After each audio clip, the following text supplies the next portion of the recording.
दिल्ली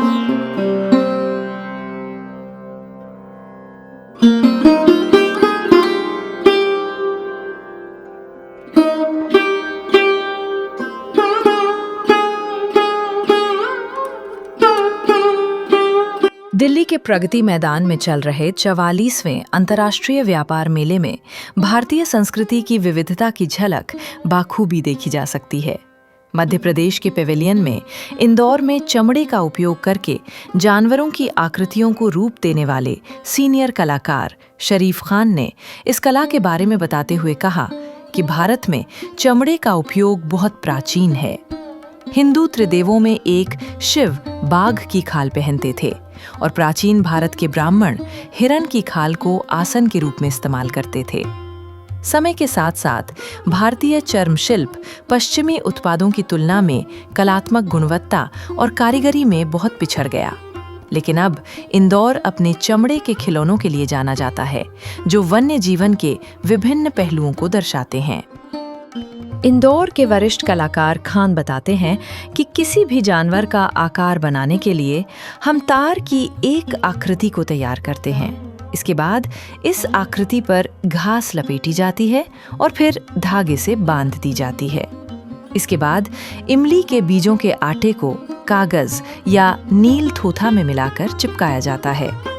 इस प्रक्रिया के दौरान जानवर के शरीर के विभिन्न अंगों को आकृति पर ढालने में पूरी सावधानी बरती जाती है। इसे पूरी तरह से भिगोने और रंगने के बाद बकरी या भेड़ के चमड़े को इसके चारों ओर लपेटा जाता है, ताकि असली जानवर की शारीरिक रचना की हूबहू प्रतिकृति बनाई जा सके। अपनी इस खास कला के लिए इंदौर के चमड़े उद्योग को GI टैग भी प्राप्त है।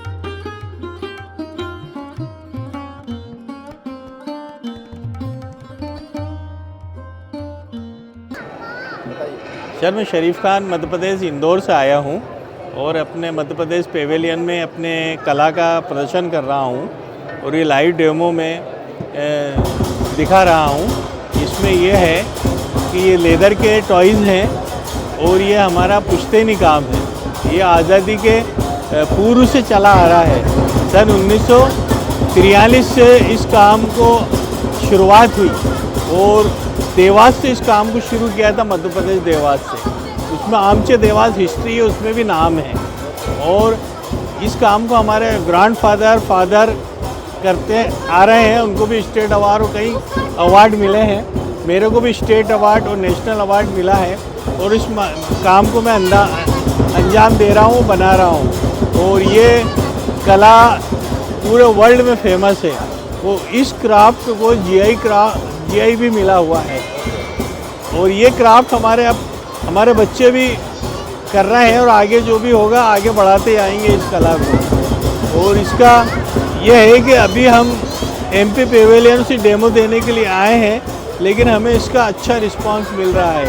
हम कुछ नई चीज़ बना कर लेकर आए हैं, उसमें भी हमें रिस्पांस मिल रहा है, ताकि आगे और भी नई चीज़ बनाएं और इसको सेल करें। इंडिया के अलावा आपके बाहर भी कई फॉरेन कंट्रीज में? हाँ, ये फॉरेन कंट्री में एक्सपोर्ट होता है और हम एक्सपोर्ट भी करते हैं। इसके अलावा इंडिया में एम्पोरियम्स हैं, एक्सपोर्टर्स हैं और भी शॉप वाले उनको सेल करते हैं। और सब दूर हम एग्जीबिशन में जाते हैं। जिस तरह MP पेविलियन में आए, इसी तरह सूरजकुंड मेले में भी जाते हैं, दिल्ली हाट में मास्टर क्रिएशन में जाते हैं और जो भी बड़े बड़े मेले हैं उसमें सब हमें गवर्नमेंट बुलाती है, हमें TADA देती है गवर्नमेंट। और TADA के अलावा हमारों को बड़े अच्छे तरीके से मदद करती है, ताकि हमारों को आगे विकास हो। जैसे कि हम देख रहे हैं कि यहाँ छोटे बड़े हर जानवर की आपने आकृति बना रखी है, स्टैचू बना रखा है, तो टोटली ये हैंडमेड है सब। वो कितना समय लगता है एक बड़ी आकृति बनाने में? ये पूरा फ्री हैंड वर्क है।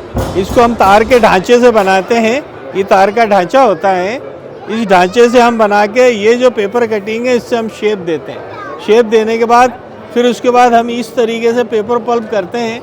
ये पेपर पल्प है, इससे हम शेप देते हैं। उसके बाद फिर ये जब सूख जाता है तो उस पर लेदर कवरिंग कर देते हैं।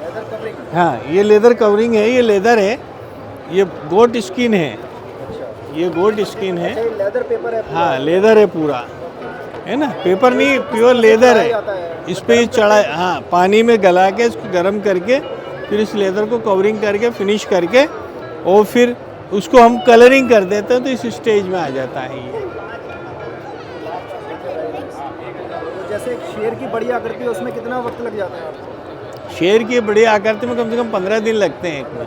पूरा उसको ढांचे से लेके बनाने के बाद सुखाने से लेके लेदर कवरिंग करने के बाद उसका फिनिशिंग कलर पेंटिंग कम से कम बड़े पीस में 15 दिन लगते हैं, छोटे पीस में कम से कम 5 दिन लगते हैं। अच्छा एक चीज़ और बताइए, ये इस तरह की जो आर्ट है, ये कला है, तो इस तरह की बहुत सारी कलाएँ वो लुप्त होती जा रही है, तो क्या कहना चाहेंगे कि इस तरह की जो कलाएँ हैं, है ना, आर्टिजन से कारीगर, उनको जिंदा रखा जाए किस तरह से इस आर्ट के? इसके लिए गवर्नमेंट को इस पे ध्यान देना चाहिए, इसको प्रोत्साहित करना चाहिए।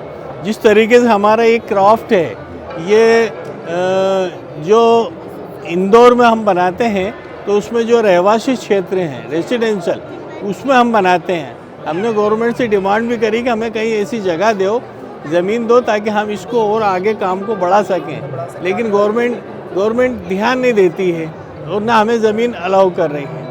क्या ये परेशानी है? अगर जगह मिल जाए तो हम इस काम को और बढ़ाएं, लोगों को ट्रेनिंग दें और इस काम को आगे बढ़ाएं। इतना तो कर रही कि चलो एग्जीबिशन में हमारे को बुलाते हैं, लेकिन हमें जगह के लिए परेशानी आ रही, क्योंकि हम छोटे छोटे घरों में लोग काम करते हैं, कारीगर सारे छोटे छोटे अपने अपने घरों में, इसलिए इनको ऐसी जगह देना चाहिए। ये लेदर टाइल्स के लिए इंदौर में फेमस आइटम है और ये पूरे वर्ल्ड में सिर्फ इंदौर में बनता है और कहीं नहीं बनता है। क्या तो इसके लिए थोड़ा इस पर ध्यान देना चाहिए ताकि ये कला लुप्त नहीं हो। मेरा नाम जितेंद्र मालवी है, मैं एमपी के शाजापुर ज़िले से आया हूँ और हमको बहुत अच्छा लगा है। एमपी के पवेलियन में हमको आने का मौका मिला। हमारा मेन काम है ब्लॉक प्रिंट, जैसे कॉटन की साड़ियों पे लिनन कपड़ा लेके हम लोग इसमें प्रिंट करते हैं और इसमें हम लोग मर्सराइज कॉटन मिक्स करते हैं ताकि कपड़ा कटे ना, कभी ये कटता नहीं है। और दूसरा हमारा जरी का भी काम है, ये सब हैंड वीविंग रहती है हैंडलूम पे, वैसे प्रिंट भी करते हैं। सभी वॉशेबल हैं? सब हैंड वॉशेबल है सर, घर में इजी वॉश है, मशीन में नहीं डालने पर। तो जैसे ये मल्टी कलर हम देख रहे हैं साड़ी में भी और साड़ी में भी, तो किस तरह के धागे आप यूज़ करते हैं इसमें? सब कॉटन के धागे रहते हैं सर, और कलर वाइज। हाँ कॉटन के रहते हैं, प्लेन कपड़ा रहता है इस तरीके का अच्छा, हैंडलूम पे, उस पर फिर वीविंग होती है। ठीक है। तो कितना समय लग जाता है इसमें? ये लगता है सर कम से कम 3 से 4 दिन लग जाता है, मतलब अगर प्रॉपर टाइमिंग देंगे तो 2 दिन में बन जाती है। और अगर प्राइस की बात करें तो लगभग कितना प्राइस ये पड़ेगी? लगभग 5000 प्लस में जाएगी। अच्छा 5000 प्लस। ये जीएसटी के साथ होता है कैसे? जीएसटी नहीं लेते हम लोग। जीएसटी नहीं लेते।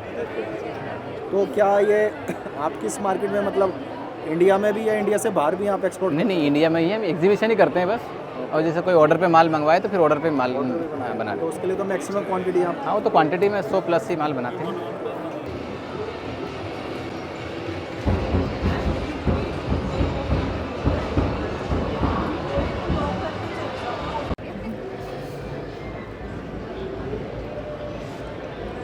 मेरा नाम नाजिया है, मैं मध्य प्रदेश के उज्जैन ज़िले से हूँ। हमारा बटिक प्रिंट का काम है जो जीआई प्रोडक्ट है। ये हमारे यहाँ की 5th जनरेशन है जो ये काम करती हुई आ रही है और मुझे काम करते हुए 15 साल हो गए हैं। जब एसएचजी है हमारे 17 एसएचजी है, जो 170 महिलाएं वो ये काम करती हैं। जो एसएचजी को हमने फेडरेशन में कर दिया है तो उसी के माध्यम से अब यहाँ एग्जीबिशन लगाने हमने चालू करी है। और हमें एमएसएमई हो गया, हस्तशिल्प निगम हो गया, एमपी टूरिज़्म हो गया, नाबार्ड हो गया, और भी जितने भी डिपार्टमेंट है गवर्नमेंट वो हमें सपोर्ट करते हैं और प्लेटफॉर्म देते हैं।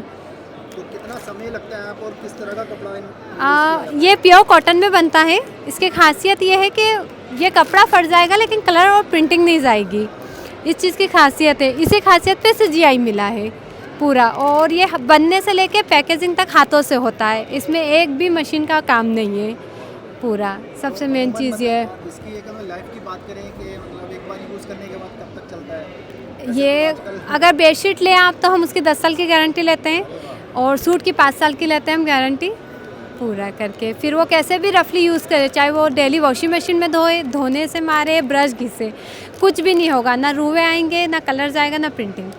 एक चीज़ बताइए, जो प्रिंट और कलर्स और डिज़ाइन का चयन आप कहाँ से करते हैं, कैसे करते हैं? पहले तो माइंड से ही करते थे, लेकिन आजकल इंटरनेट के माध्यम से निकलने लग गई है बहुत सी चीज़ें। और फिर ये है कि डिमांड के ऊपर है, हर जगह अलग अलग प्लेटफॉर्म होते हैं, तो पब्लिक की डिमांड क्या रहती है उस हिसाब से भी हम करते हैं डिज़ाइन। सबका अलग अलग है पूरा करके। हाँ जी, अमराना से आए हुए हैं। ये टाइप मिला है उनको। और सर्दियों में बहुत अच्छा माल मिलता है, बहुत सफाई से बनाते हैं, देसी घी के साथ बनाते हैं। तो कितनी तरह की वैरायटी आपके पास? अपने 6-7 तरह की वैरायटी है भाई। साथ में क्या क्या है बताइए नाम। देखो, काजू रोल है, मुरैना वाली बिस्कुट है, चिक्की है, लड्डू है, बर्फी है, सुट्टा है। तो अमूमन मतलब ये सर्दियों में चलता है। सर्दियों किस महीने तक मतलब लास्ट टाइम तक बिकेगा? जनवरी के बाद दिसंबर तक चलता है। जनवरी के बाद। और क्या मतलब क्या क्या चीज़ मतलब तिल और गुड़ और के देसी अलावा घी। और क्या क्या इंग्रेडिएंट्स इसमें यूज़? तिल, काजू, बादाम वगैरह, बड़ी इलायची वाला, अच्छा, पिस्ता वगैरह डालते हैं। तो आप अमूमन एग्जीबिशन में ही लगाते हैं या बाहर भी? नहीं, बाहर भी हम मेले करते हैं बाहर मेले में करते हैं जी। तो दिल्ली में भी आप अपना माल सप्लाई करते हैं या नहीं करते? हाँ जी, ऐसे अपने दुकान पे आए थे, आपने ऑर्डर दिया, हम सप्लाई देंगे। ठीक है। अच्छा, जैसे बिजनेस टू बिजनेस किसी को अपना हाँ। ज़्यादा क्वांटिटी में माल लेना हो हाँ तो जी। उनको आप प्रोवाइड दे सकते हैं। वो दे सकते तो उनके लिए कुछ रेट्स कम होगा? हाँ, कम होगा। केजी के हिसाब से? हाँ, केजी के हिसाब से कम रहेगा। तो सरकार से क्या कहना चाहेंगे कि हमको भी कुछ सपोर्ट किया जाए?